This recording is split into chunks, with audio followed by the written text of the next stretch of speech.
আজকে আমাদের জাতীয় জীবনে একটা শোকের দিন। আমরা হারিয়েছি আমাদের প্রিয় শিল্পসারথি মোস্তফা মনোয়ারকে। কিন্তু মোস্তফা মনোয়ার তিনি আমাদের জয় করেছেন তার মুখের হাসি দিয়ে, এবং তিনি কখনোই শোকের মধ্যে ডুবে থাকেননি। সবসময় আমাদের শিখিয়েছেন জীবনকে সেলিব্রেট করতে। সেই সেলিব্রেশনে আজকে আমরা কয়েকজন এখানে উপস্থিত হয়েছি। তার কথা আমরা বলবো, তার কাজগুলো সম্পর্কে জানবো এবং আগামী প্রজন্মকে আমরা জানাবো। সেই মিষ্টি হাসির মানুষটি এবং তার সাথে দুটো পাপেট কিংবা চারটা পাপেট কিংবা অনেকগুলো ছোট ছোট বাচ্চা কিংবা ছবি আঁকার সরঞ্জাম, সেই মানুষটির আড়ালে উনি কোন মানুষটি ছিলেন সেটা আমরা জানব আজকের এই অনুষ্ঠান থেকে। আজকের দিনে আমরা কয়েকজন খুবই গুণী মানুষকে আমাদের সঙ্গে পেয়েছি, যারা তার সাথে বহু বহু বছর কাটিয়েছেন, তাকে নানান রকম অ্যাঙ্গেল থেকে দেখেছেন। কখনো নিজের আত্মীয় হিসাবে, কখনো নাট্যকার হিসাবে, কখনো সহযোদ্ধা হিসাবে। সেরকম আমরা আজকে যাদের যাদের পেয়েছি একটু পরে পরেই মেলে ধরবো তাদের পরিচয়। প্রথমে ডান থেকে আমি বলছি জনাব নওয়াজিশ আলী খান। তিনি আগে বাংলাদেশ টেলিভিশনেই ছিলেন, এখন তিনি সিনিয়র কনসালটেন্ট আছেন এটিএন বাংলাতে। এরপরে আছেন নিমা রহমান। নিমা মোস্তফা মনোয়ারের বড় বোনের মেয়ে, এবং নিমা অনেক ছোটোবেলা থেকে, যখন টেলিভিশন শুরু হয় তখন থেকে তিনি বাচিক শিল্পী, তিনি একজন প্রযোজক, তিনি অভিনেতা, আরও তার অনেকগুলো গুণ আছে। মোস্তফা মনোয়ারের কাছ থেকেই সেই গুণগুলো এক এক করে আমরা সবাই ভাগ করে নিয়েছিলাম। তার পাশেই আছেন জনাব আব্দুল আজিজ। তাকে আমি সবসময় দেখতাম সেটের মধ্যে, নাটকের মহড়া চলছে আর উনি বসে আছেন মোস্তফা মনোয়ারের সাথে। তার কথা কি বলবো, তার নাটকে তো আপনারা সবাই মুগ্ধ হয়ে আছেন। এরপরে আছেন চিত্রশিল্পী আব্দুল মান্নান। তার কথা আমি যতই বলি না কেন আমার কম বলা হবে। অনেক বেশি শ্রদ্ধা করি, এবং তিনি একজন শিল্পী হিসাবে আরেকজন শিল্পীকে কিভাবে দেখেছেন, কিভাবে তার সঙ্গে কাজ করেছেন, আজকের অনুষ্ঠানে আমরা শুনবো, জানবো। তারপরে আছেন আমাদের স্বনামধন্য, স্বনামেই খ্যাত তারেক আনাম। তিনি একজন চিত্রশিল্পী এবং চিত্রকর্মী। এই কর্মী জীবনে, কর্মজীবনে তিনি মোস্তফা মনোয়ারকে কিভাবে দেখেছেন সে কথাগুলো উঠে আসবে আমাদের গল্প কথনে। প্রথমেই জনাব নওয়াজিশ আলী খান, আপনাকে আমি অনুরোধ করছি যদি কিছু দিয়ে আমাদের অনুষ্ঠানটা শুরু করতেন। এক শতক জীবিত ছিলেন, 100 বছরের মতো, 90 বছরে উনি আমাদের ছেড়ে গেছেন। দীর্ঘ জীবনে উনি এত কিছু করে গেছেন যেগুলো আমাদের পক্ষে এটা ফেদম করা সম্ভব না। আমরা প্রত্যেকেই তাকে ব্যক্তিগতভাবে যেভাবে চিনেছি, যেভাবে দেখেছি, সেই সম্পর্কে হয়তো বলবো। আমি তাকে প্রথম দেখিনি, আমি তাকে দেখেছি বেশ পরে, যখন উনি টেলিভিশনে 1964 সালে যখন টেলিভিশন শুরু হয় এই দেশে, এই ভূমিতে বাংলা ভাষায় যখন প্রথম টেলিভিশন শুরু হয় 64 সালে, তার আগে থেকেই কিন্তু টেলিভিশনের সঙ্গে যুক্ত ছিলেন। অর্থাৎ সেই যে যখন এই উপমহাদেশে টেলিভিশন হয়নি, তখন ওনারা চিন্তা করেছিলেন এই দেশে একটি টেলিভিশন হবে, এবং ওনাদের হাত ধরে হয়েছেন। আমি ওনাকে শুনেছি, ওনার নাম করাচিতে থাকতে। আমি তখন করাচি টেলিভিশনে জয়েন করেছি।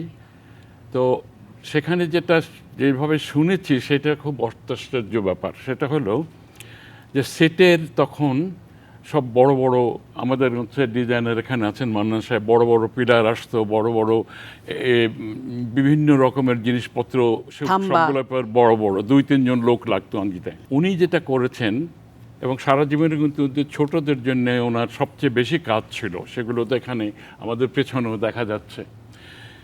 উনি চারকোল দিয়ে ছোটদের জন্য ছবি আঁকা শিখিয়েছেন। সেইখানে করাচি টেলিভিশনে প্রথম উনি এই অ্যাভিনিউটা বা এই সিস্টেমটা উনি চালু করেছেন, যেটা তখন ওই সময় ওই দেশে বা ওই অঞ্চলে প্রচলিত ছিল না। তো একজন ওখানে আসলাম আজহার বলেছিলেন, জেনারেল ম্যানেজার, তিনি বলছেন তোমাদের এই লোকটি তোমরা কি করে একে ধারণ করো, এ তো একটা বিপ্লব ঘটিয়েছে শিল্পের ক্ষেত্রে। চারকোল দিয়ে সমস্ত কিছু উনি প্রকাশ করতেন। তারপরে উনি যে নিজে একজন নির্মাতা ছিলেন, তিনি কি ছিলেন না, শিল্পী জগতে তিনি সঙ্গীত শিল্পী ছিলেন, তিনি চিত্রশিল্পী ছিলেন, তিনি মৃৎশিল্পর একটা বড় রকমের ভূমিকা এখানে রেখেছেন, যেটা পাপেট। তারপরে তিনি নির্মাণ করেছেন, নির্মাতা হিসেবে তাকে আমাদের এই অঞ্চলে অন্তত পক্ষে মোস্তফা মনোয়ারকে ছাড়িয়ে যাওয়ার কোনো লোক নেই। তার যে সমস্ত কাজ তিনি করেছেন, যেটা আর কখনো এই দেশে হবে কিনা, যেমন রক্তকরবী, এই স্টুডিওতেই কিন্তু রক্তকরবী উনি রেকর্ড করেছেন। রক্তকরবী আর একবার হয় নাই, ভারতেরও কোনো টেলিভিশনে রক্তকরবীর মতো এরকম ম্যাসিভ হয়নি আমার দেখা মতো কোনো অঞ্চলে।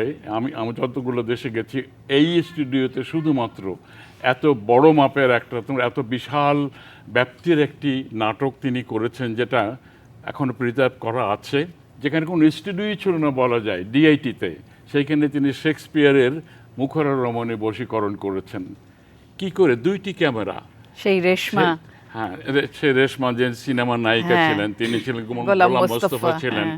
তো এই যে এইগুলো করতে পেরেছেন সেই সময়টা, তার পক্ষে শুধু সম্ভব ছিল, কিন্তু ওই রকমের আর কেউ আজ পর্যন্ত রক্তকরবী বা মুখর রমণী বশীকরণ করার মতো লোক আমাদের এখানে এই অঞ্চলে নেই। একটুখানি যোগ করতে চাই, মানে শিল্পী কিভাবে হয়।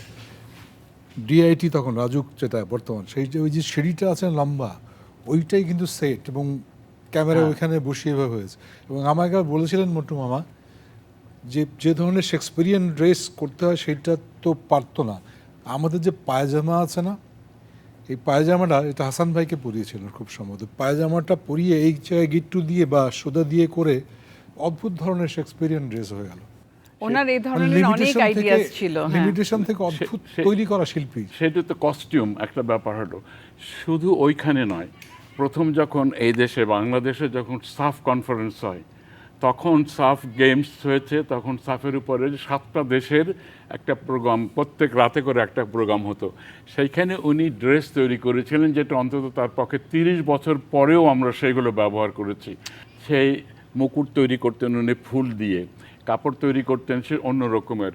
এটা আমাদের এখানে উনি পথিকৃৎ ছিলেন। ওনার সমকক্ষ শিল্পে কেউ এখন পর্যন্ত এই পর্যায়ে, বিশেষ করে ভিজুয়াল মিডিয়াতে, এখন পর্যন্ত কেউ হননি। একটা কথা আমার মনে আছে যে তখনকার যারা আর কি পাকিস্তানি শোষক গোষ্ঠী ছিল, তাদের ইচ্ছে ছিল যে টেলিভিশনটাকে তারা মুখ্য একটা ভূমিকা রাখবে তাদের এই ভোট এবং ইলেকশন এইসব মিডিয়ার জন্য।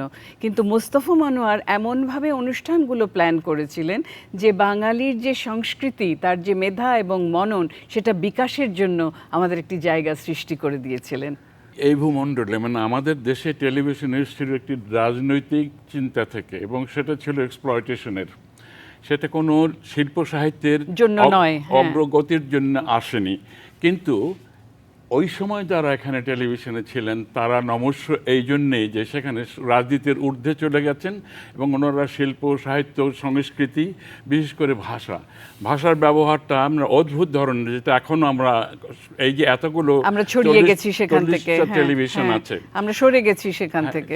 আমরা যখনই কোনো কিছুতে ঠেকেছি টেলিভিশনের, আমাদের সময়, আমাদের তখন বুদ্ধি দেওয়ার, সেটা একটু কুবুদ্ধিও যদি বলা যায়, তাহলে তার কাছে যেতাম। এরকম অনেক অভিজ্ঞতা আছে আমাদের মধ্যে, যারা কিছু কখনো কখনো চিন্তা করেছে যে একটু আমরা কিছু বলতে চাই, স্বাধীনভাবে কিছু বলতে চাই, তখন সেটা হয়তো গ্রহণযোগ্য হতো না।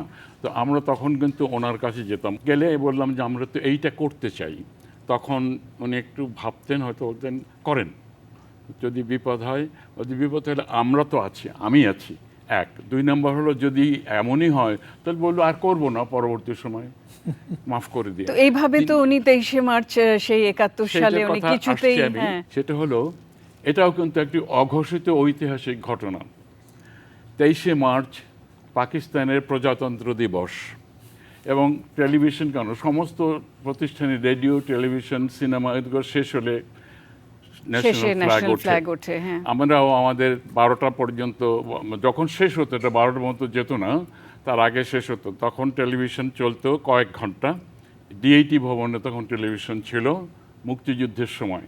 23শে মার্চ 1971 সাল উনি যেটা পরিকল্পনা করলেন, এটা জেনেছি আমরা পরে, আমাদেরকেও তিনি জানাননি। সেটা হলো তিনি একটি পরিকল্পনা এরকম ছিল যে প্রজাতন্ত্র দিবসে আমরা প্রজাতন্ত্র দিবসকে স্বীকার করি না, এবং সেই পরিপ্রেক্ষিতে যেটা করতে হবে সেটা হলো ফ্ল্যাগটা 23শে মার্চে উঠবে না। তো উনি একটি সর্বশেষ যে ব্যাপারটি ছিল, একটি নাটক উনি বড় মাপের মানে বড় Length, দৈর্ঘ্যের হ্যাঁ। একটি নাটক উনি চাপিয়ে দিলেন তখন ওইখানে যে ছিল ইনচার্জ ছিল আর্মি, তখন কিন্তু মার্শাল ল। তো তিনি বলছেন 12টা বাজে গেছে, এখন আপনার ফ্ল্যাগ উঠাচ্ছেন না কেন? বলছে, একটা উঠাচ্ছি নাটক এখনই, চলছে, হ্যাঁ, এখন সেটা হ্যাঁ। ফ্ল্যাগ কি করে উঠবো না, নাটকটা শেষ হোক তারপরে উঠাই। তো সে নাটক শেষ হলো, সেটা 12টার পরে শেষ হলো। 12টা তারপরে 5-এ, হ্যাঁ। 24 তারিখে গিয়ে 24শে মার্চ ফ্ল্যাগ ফ্ল্যাগটা উঠলো। উঠলো। তো এই যে এই ধরনের কথা, এটা কি ইতিহাসে আছে? এটা ইতিহাসে কিন্তু লেখা নেই, না। কিন্তু এটা তো ঐতিহাসিক ঘটনা। নিমার কাছে যাচ্ছি যে মোস্তফা মনোয়ার তিনি যখন একবার ওই কার্টুন এঁকেছিলেন, মজার মজার ছবি আঁকতেন আপনি বললেন, তারপর ওনাকে জেলে নিয়ে গেল নারায়ণগঞ্জে। এখন এখানে আমাদের পরিবারের মধ্যে থেকে নিমা রহমানই একমাত্র উপস্থিত রয়েছে। আজকেই তিনি তার আপন মামাকে হারিয়েছেন, শোক সন্তপ্ত তো বটেই, কিন্তু তারপরেও তার এই সুন্দর সুন্দর দিকগুলো আমরা শুনতে চাই। ভাষা আন্দোলনের সময় মন্টু মামা খুবই ছোট, ক্লাস 8-এ পড়েন। আমার বাবা মার সাথে থাকতেন নারায়ণগঞ্জে। তো মন্টু মামা ওই প্ল্যাকার্ডে কার্টুন আঁকতেন, এবং সেই জন্য আব্বাদেরকেও মিছিল করার জন্য 52 সালে আমার চাচা আব্বা এনাদেরকে কারাগারে নেওয়া হয়, এবং মুস্তফা মনোয়ার দেখতে গিয়েছিলেন যে এদেরকে কারাগারে কিভাবে রাখছেন। সেইখানে তাকে পাকড়াও করে, তারপর তাদেরকে সেন্ট্রাল জেলে পাঠানো হয়। আমি মার মুখে যদ্দূর শুনেছি, 52-তে তো জন্মই হয়নি। না, তো তারপরে সেন্ট্রাল জেলে রেখে আব্বাকে একসময় ছেড়ে দেওয়া হয়, কিন্তু আমার মা বলেন তুমি আমার ভাইকে ছাড়া আসবে না। আব্বা আবার সেন্ট্রাল জেলে ফেরত যান, তার কিছুদিন পর মোস্তফা মনোয়ারকে ছাড়া হয় এবং বাসায় আসেন তিনি। আমার মাও এই ভাষা আন্দোলনের সঙ্গে জড়িত ছিলেন, হ্যাঁ। তখনকার দিনে। হ্যাঁ। এনিওয়ে, কবি গোলাম মোস্তফার মেয়ে, কবি গোলাম মোস্তফার ছেলে, ছেলে। তুমি মোস্তফা মনোয়ারের বোনের মেয়ে। তো তোমার জীবনটা আমি তো নিজের চোখে দেখা, টেলিভিশন লাইফটা মন্টু শুরুই মামা আমার হয়েছে ওনার গুরু। হাত ধরে, একদম গুরু, বড় বড় মাপের গুরু। হ্যাঁ। সেই গুরুকে নিয়ে তুমি কিছু বলো। মন্টু মামা তো গুরু বটেই। পড়তেও পারতে না যখন উনি না, তোমাকে 2.5 কবিতা বছর প্রম্পট বয়সে করতেন। আমি হ্যাঁ, প্রথম টেলিভিশন হ্যাঁ, অনুষ্ঠান করি। কবিতাগুলো বলতো, তুমি কবিতা মুখে মুখে ছড়া বলতে, বলতাম, হ্যাঁ। হাট্টিমা টিম, এবং পায়ে তাল দিয়ে দিয়ে গান করতাম। তো মন্টু মামা সেইখান থেকে আমার মাকে বলে পুরো পাড়ার ছেলে মেয়েদের নিয়ে আসতেন। শিমুল বিল্লাহ তার মধ্যে একজন, যাকে মন্টু মামা প্রথম নিয়ে এসছেন মাসুমা খাতুনের অনুষ্ঠানে। আমি এসেছি, তুমিও বোধহয় আমি ছিলে। এসেছি, ওনার কোলে চড়ে এসেছি হ্যাঁ। একেবারে। তারপর মন্টু মামার প্রথম অনুষ্ঠান বাচ্চাদের করতে অনুষ্ঠানে, করতে আমরা 72 সালে যখন 71-এর 25শে মার্চ উনি আমাদের বাড়িতে ছিলেন। সেখান থেকে পেছন রাজারবাগে ছিল বাড়ি, পেছন দিক দিয়ে 27শে মার্চ ওনারা পাড়ি দিয়ে দেন ওই পারে। তো মন্টু মামা 72 সালে ফিরে আসার পর আমাকে কবিতা শেখাতেন। কবিতাগুলো যেমন বিদ্রোহী শিখেছি, বুদ্ধদেব বসুর জোনাকি শিখেছি, এবং একটা অনুষ্ঠান করলেন, অনুষ্ঠানটার নাম বিদ্রোহী জোনাকি। সেটার থেকে আমি জাতীয় টেলিভিশন পুরস্কার পাই। এবং তোমার অনেক প্রযোজনার মধ্যে আমি তোমার সাথে যুক্ত ছিলাম যখন আমি মোস্তফা মনোয়ারকে দেখতে পাই। সেখান থেকে তুমি কি কি শিখেছো মোস্তফা মন্টু মনোয়ার মামার থেকে? কাছে তো পুরোটাই শেখা। আমি তো গড়েই উঠেছি মন্টু মামার কাছ থেকে। আমি ছোট বলতাম, মন্টু মামা খুব কমই বলেছি, বলতাম ছোট। তোমার কি মনে হয় উনি না থাকলে তুমি এই অঙ্গনে আসতে একদম কিনা? না, আমরা অনেকেই এই অঙ্গনে আসতাম না উনি না থাকলে। আমারও তাই। এবং ওনার কাছ থেকে সবচেয়ে বেশি যেটা শেখা হয়েছে সেটা হচ্ছে বিনয়। কোনো ব্যাপারে নিজেকে বড় বলে ভাববে না, একদম বিনয়ী হতে হবে। আর সেই হাসিটা হ্যাঁ, বলতেন যে একটা গাছ ফলবতী হবে, তাকে নুয়ে যাবে। ঢিল মারবেই, হ্যাঁ, হ্যাঁ। এটা সহ্য করতে হবে। কিন্তু গাছ যত বড় হয় তত নুয়ে আসে ফলভারে। ফলভারে। আমার এইভাবে ছোট মন্টু বোন মামা- ছিল, তোমার রিমিকে মনে আছে, তো আমি আর রিমি প্রোগ্রাম করতে আসতাম যখন, মনে আছে আমরা তিনজনে হ্যাঁ, আসতাম আমরা অনুষ্ঠান আসতাম। করতে। তারপরে রিমি কিছুক্ষণ পরে খুব বিরক্ত হয়ে যেত, এই লম্বা রিহার্সাল, তারপরে হ্যাঁ, আবার মন্টু শুটিং। মামা তো rehearsal-এ মন্টু বিশ্বাসী চাচা, ছিলেন। হ্যাঁ মন্টু চাচা রিমিকে কোলে নিয়ে ওখানে ওই ডিআইটি ভবনে একটা মিমি চকলেটের দোকান ছিল ওই কোনাটার মধ্যে, হ্যাঁ। উনি নিয়ে গিয়ে কিনে টিনে দিয়ে ওকে মেজাজ টেজাজ ঠান্ডা করে আবার রাঙা বউ করে ওকে বসিয়ে কত দিলেন। যে এত অনুষ্ঠান ধৈর্য, করেছি। এত ধৈর্য এত মোস্তফা ধৈর্য মনোয়ারের, হ্যাঁ। আর হাসি, আর হাসি। হাসি কোনোদিনও মিলায়নি। তারপর আমাদের যে রাত জেগে জেগে রেকর্ডিং হতো, সেইখানে আমরা ছোটরা কিন্তু এতটুকুও মানে টায়ার্ড বিরক্ত হতাম, হতাম বিরক্ত না, হতাম না, টায়ার্ড মন্টু হতাম মামার না। কারণে। ওনার কারণে। মন্টু মামার একটা ব্যক্তিগত ঘটনা বলি। তারিক তখন বোধহয় মন্টু মামার সাথে কাজ করে। তো যাই হোক, মন্টু মামা আর মামি দুজন মিলে নিউ মার্কেট গেছেন। মামি গেছেন মামির কাজে, মন্টু মামা গেছেন কাগজপত্র এসব কিনতে। গাড়ি চালিয়ে বউকে নিয়ে গেছেন। ফেরত যখন এসছেন তখন তিনি একা এসছেন। হাই হাই, এটা কি গল্প বললে! আমার আব্বাও তো একই রকম করেছেন, দুইজন মামি সহোদর ভাইয়ের আসেনি। মতন। হ্যাঁ, মামি আসেননি। তো ওরা বলছে মন্টু ভাই ভাবি কোথায়? বলে ও হো, ভুলে গেছি তো। কিছুক্ষণ পরে মামি রিক্সা করে চলে এসেছেন। একবার আমাদের এরকম নিজেদেরও মানে হয়েছিল। নিজের সব কিছু ভুলে গিয়ে ওই শিল্পের প্রতি তার মনোনিবেশ, এটা সারা জীবন ছিল। তুমি জানতে নাকি যে রবীন্দ্রনাথকে- পাশাপাশি বাড়িতে আব্বাসউদ্দিন আর গোলাম কবি মোস্তফা। গোলাম মোস্তফা দুজনে থাকতেন, হ্যাঁ। এবং ছেলে মেয়েদের নামও একই রকম রেখেছিলেন, মোস্তফা কামাল, মোস্তফা হ্যাঁ, জামান, হ্যাঁ, হ্যাঁ। মোস্তফা মনোয়ার, মোস্তফা আজিজ। আমরা একদম। অনেক দিন পর্যন্ত জানতাম না যে ওনারা আমাদের আপন চাচা নয়। আচ্ছা, হ্যাঁ, তো মন্টু মামা রবীন্দ্রনাথকে এত ভালোবাসতেন, খুবই। হ্যাঁ, রবীন্দ্রনাথকে ধারণ করেছিলেন নিজের মধ্যে। এখন বোধহয় আর কাউকে আমরা পাবো না ওরকম।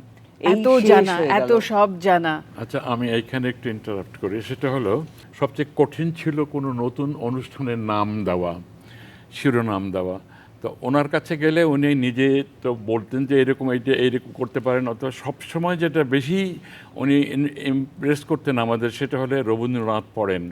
এবং রবীন্দ্রনাথের আপনি কবিতা পড়েন, দেখবেন যে ওর মধ্যে আপনি যেটা চাচ্ছেন সেই সব নামটি এসে তার গেছে, মধ্যে হ্যাঁ। আছে। এবং ওনার সমস্ত ভঙ্গিটাই ছিল একটা রবীন্দ্রনাথের রবীন্দ্র রবীন্দ্র ফলোয়ারের মতো। সন্তান, হ্যাঁ, রবীন্দ্র ধারণ প্রসূত, করা একটা ধারণ মানুষ। করা। হ্যাঁ, তো রক্তকরবী সম্পর্কে আব্দুল আজিজ ভাই, আপনি তো সেই রবীন্দ্রনাথের রক্তকরবী বিখ্যাত নাটক, যেটা নওয়াজ আলী খান সাহেবও বললেন যে এই রকম একটা টেলিভিশনে এরকম একটা নাটক নামানো, সেই অভিজ্ঞতাটা যদি আমাদের সাথে একটু বলেন। মোস্তফা মনোয়ার মানে আমাদের মন্টু ভাই, মন্টু ভাইয়ের সঙ্গে আমার সরাসরি পরিচয় হয় এই রক্তকরবীর মাধ্যমে। তার আগে তার নাম শুনেছি, দেখেছি। বিষয়টা হচ্ছে আরেকজন মুস্তফা, এদেশের সর্বশ্রেষ্ঠ একজন শিল্পী, অভিনেতা গোলাম মোস্তফা, তার মাধ্যমে।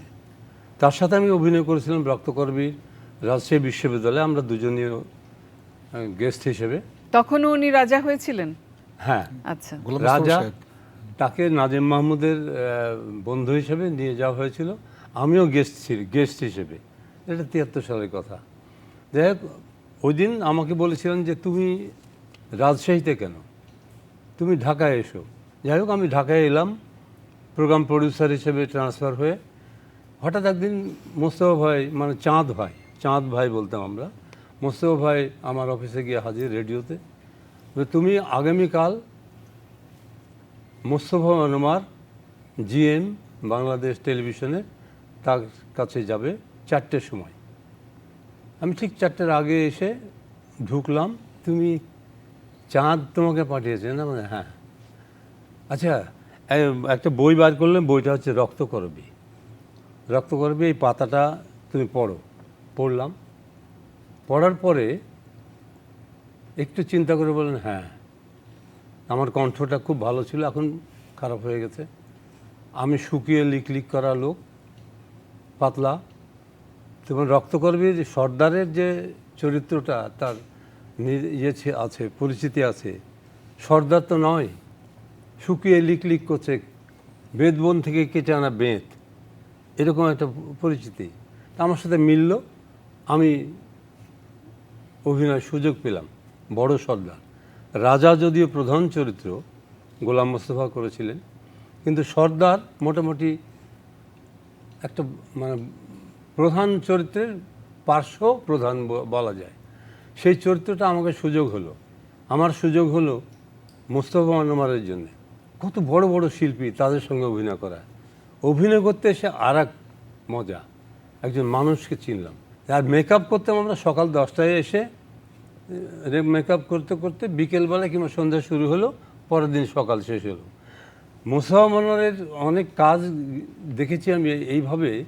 একদিন আসকার ইবনে শাইখ, সেই স্টুডিও, আসকার ইবনে শাইখ, তার এন্ট্রি আছে এরকম, ছাতা বগল করে ঢুকতেছে। তখন টেলিভিশনে বলা হতো 20, 15, 10, 5, 1 এই পর্যন্ত, তারপর অ্যাকশান। তো আসকার ইবনে শাইখ এরকম আছে, কিন্তু ওই গণনাটা আসছে না।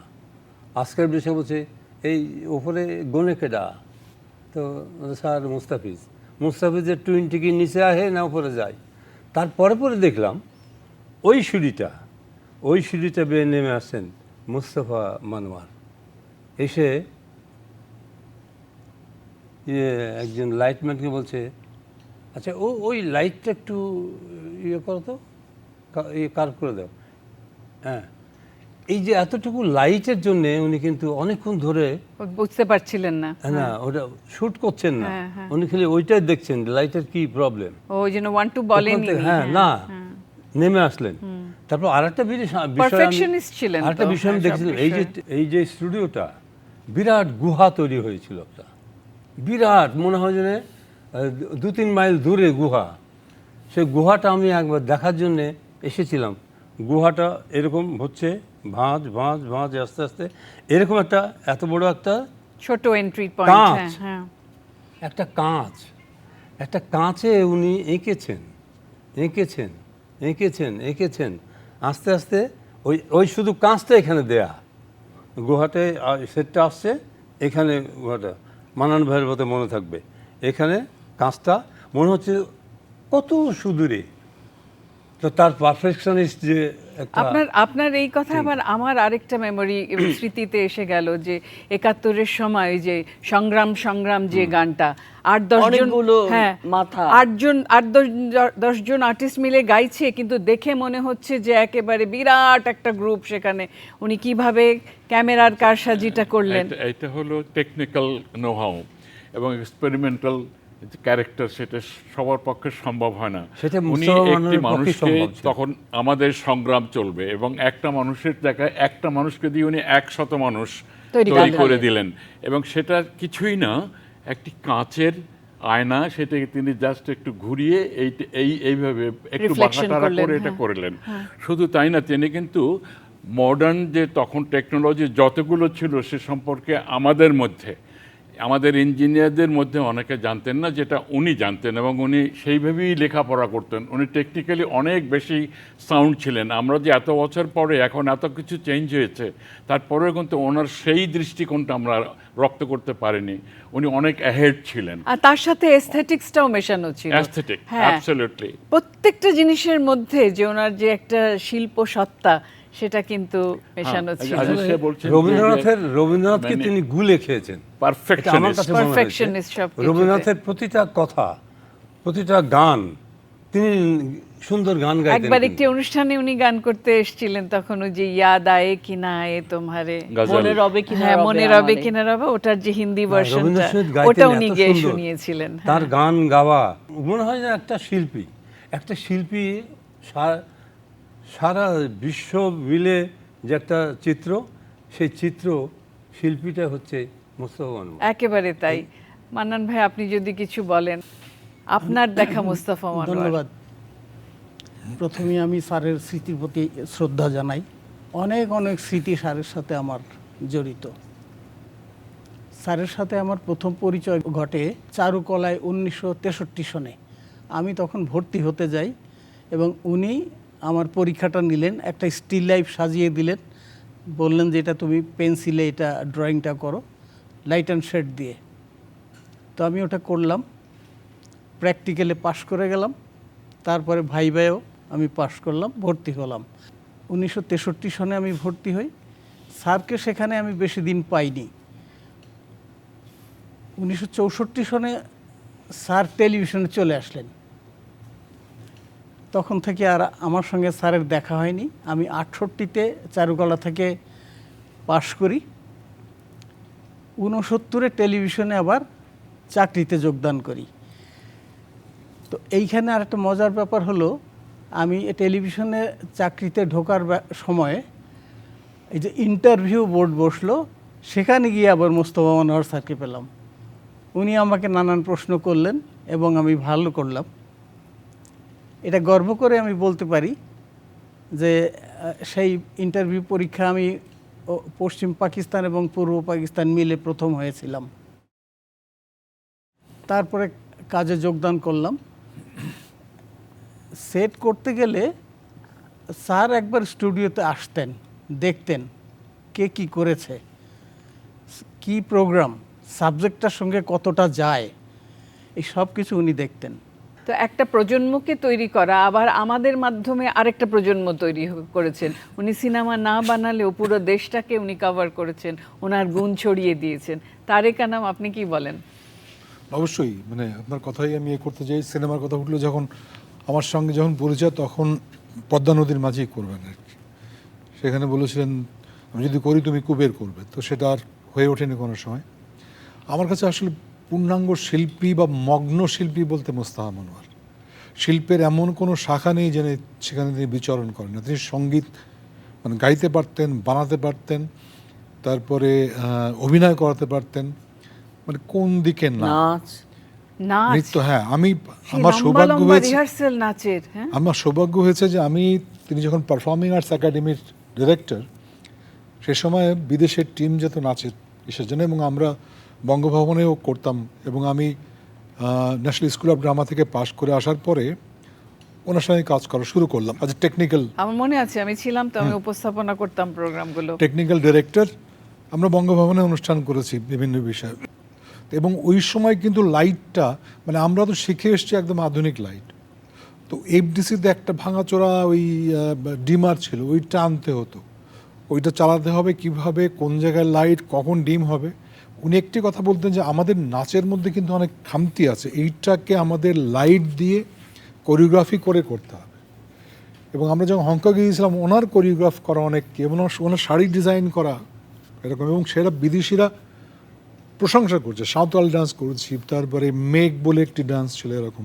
শাড়ি খুঁজে খুঁজে খুঁজে খুঁজে মার্কেট থেকে ব্লুর বিভিন্ন শেডের শাড়িগুলো মেয়েদের গায়ে পরানো হলো। এই যে টেকনিক্যাল ডিরেক্টর হিসেবে একজনকে থাকা দরকার, এটা কিন্তু মোস্তফা মনোয়ারই সরকারকে বুঝিয়েছিলেন। এবং ওই যে আমার একবার এখানে আরেকজনের নাম করতে আসে, আব্দুল্লাল মামুন, নজির ভাই চিনবেন। মামুনে বলছে যে আমি নাটক লিখি কেন জানো তো, এই যে মোস্তফা মনোয়ার বলে একজন লোক আছে, উনি দেখলাম সব কিছু পারে, অভিনয় পারে, গান পারে, আঁকতে পারে, সমস্ত কিছু। উনি লিখতে পারেন না নিজের মতো করে কোনো সময়। আমি বললাম যে উনি লিখতে যখন পারেন, লেখাটাই আমাকে নিতে হবে। মোস্তফা মনোয়ারের সঙ্গে এরকম অদ্ভুত কিছু প্রতিদ্বন্দ্বিতা উনি খুঁজে নিয়েছিলেন, খুঁজে নিয়েছিলেন, যেমন ওখান থেকে লেখাটা শুরু, নাটক লেখাটা, এটা উনি আমাকে নিজে বলেছিলেন। এবং উনি তো কলকাতা আর্ট কলেজের gold medallist all over India. এবং উনি সত্যজিতের সঙ্গে দেখা করতে তখন গেছে, সেই যখন চলে আসা পড়ে টরে আসার, যখন চলে আসছেন এখানে, উনি ওনার কাজ দেখাতে নিয়ে গেছে। উনি তো এরকম খুব গোছালো মানুষ না, কিন্তু একটু অগোছালো। এবং ছবি টবি নিয়ে গেছে, সত্যজিৎ দেখছে হ্যাঁ ভালো চলো এরকম বলে, উনি উল্টিয়ে দেখে বলছে এগুলো কে করেছে, উল্টো দিকে স্কেচ করা, পেন্সিলের স্কেচ, বিভিন্ন ধরনের স্কেচ, ওই চারকোল দিয়ে বললো না, কাঠ কয়লা দিয়ে, এগুলো করতে। সত্যি বলছে তুমি এগুলো করেছো, তুমি এইটা খুব ভালো করবে, এটা রাখো, এটা করবে ঠিকঠাক। আমাদের এমন অভিজ্ঞতা, এমন মগ্ন শিল্পে আমি কেন বললাম যে আমি একবার পাপেটের কাজ করছিলাম ওনার সঙ্গে।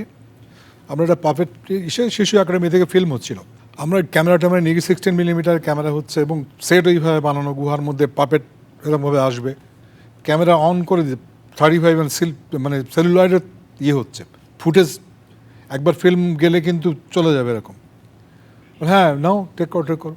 হঠাৎ করে ওই পান বা মশলা যেটাই খাক না করতে করতে ওই তুলি নিয়ে রোল হচ্ছে, তার মধ্যে ঢুকে গেছে।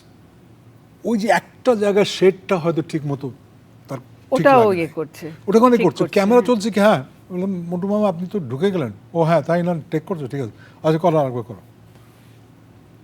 মানে কি না, ওখানে একটা কাজ করতো আমাদেরই এক বন্ধু সমীর, যখন আঁকছে তখন বলছে যে কোন দিকে তাকিয়েছো, ওই তুলির দিকে তাকালে কিন্তু শিল্পী হওয়া যায় না, তাকাবে যে চিত্রটা তুমি আঁকছো সেই দিকে। মানে গ্রেটার পিকচার। হ্যাঁ, ও তুলি নিজের নিয়মেই চলবে, রংটা নিজেই নিয়ে নেবে, এইরকম একটা শিল্পী, মানে আমার মনে হয় যে আমরা খুব দুর্ভাগা যে তাকে আমরা সেইভাবে পাইনি। উনি ছবি করলে ছবি করতে পারতেন, ওনার ওথেলো করার কথা ছিল, সেটা নিয়ে আমার সঙ্গে কথা হয়েছিল, যেটা মুনির চৌধুরীর অনুবাদ। ওনার বলছে আমার সঙ্গে কথাই হয়েছিল যে আমি ওথেলো করতে, যেহেতু মুখার রহমানি বশীকরণ হচ্ছে মুনির চৌধুরীর অনুবাদ, ওথেলোটা কিন্তু ওনারও অনুপ্রেরণায় লেখা, সেটা উনি শেষ করতে পারলেন না, করেননি, আমি জানি না কেন। এরকম একটা শিল্পীর আসলে আমাদের মনে হচ্ছে যে পায়ের কাছে বসে থাকলে অনেক কিছু শেখা যায়। কিন্তু তারিকানা, আপনার কথাগুলো শুনলাম, ভেতরে মানুষের একটা জীবন পার করতে গেলে সবগুলো দিক তো আর সামলানো যায় না, যতগুলো সম্ভব উনি অবদান রেখে গেছেন। তবে আমি আমার ফুপু ফেরদৌসী রহমানের কাছে শুনেছি, এই নামটা আমার নিতেই হচ্ছে, যে 1964 সালে যখন এসো গান শিখি প্রোগ্রাম উনি ডিজাইন করলেন, আমার ফুপু তখন একেবারে মানে তার নিজস্ব জীবনে খ্যাতির শীর্ষে, উনি তখন মোটেই ভাবছিলেন না যে শিশুদেরকে উনি গান শেখাবেন। তখন উনি বললেন যে না ফেরদৌসী, তুমি নিশ্চয়ই পারবে, এবং এই দুটো পাপেট ডিজাইন করলেন, মিঠু এবং মন্টি। এই যে বাচ্চাদেরকে 60 বছরের উপরে মোস্তফা মনোয়ার এসো গান শিখি প্রোগ্রামের মাধ্যমে গান শিখিয়ে গেলেন, সে তো সারা পৃথিবী আজকে সেই গানগুলো গাইছে, এটাও তার একটি অবদান আমি বলবো।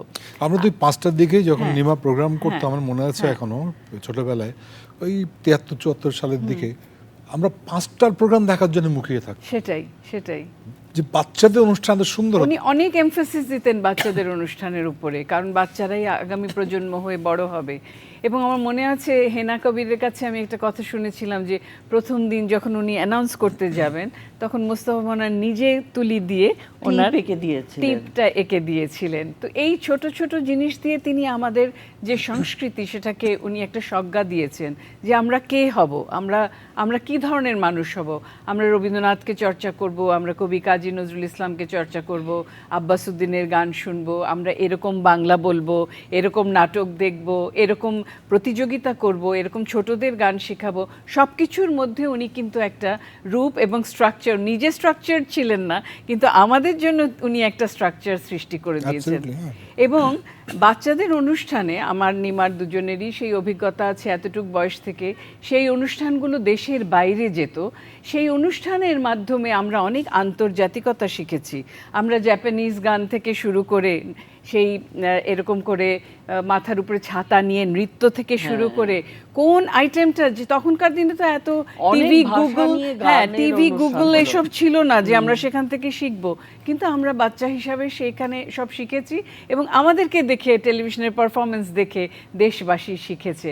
এরকম একটা মানুষের গল্প আমি কিভাবে শেষ করব, আমি নিজেও তার গুণমুগ্ধ। শেষ করার আগে আমি একটা জিনিস বলি, নিশ্চয়ই।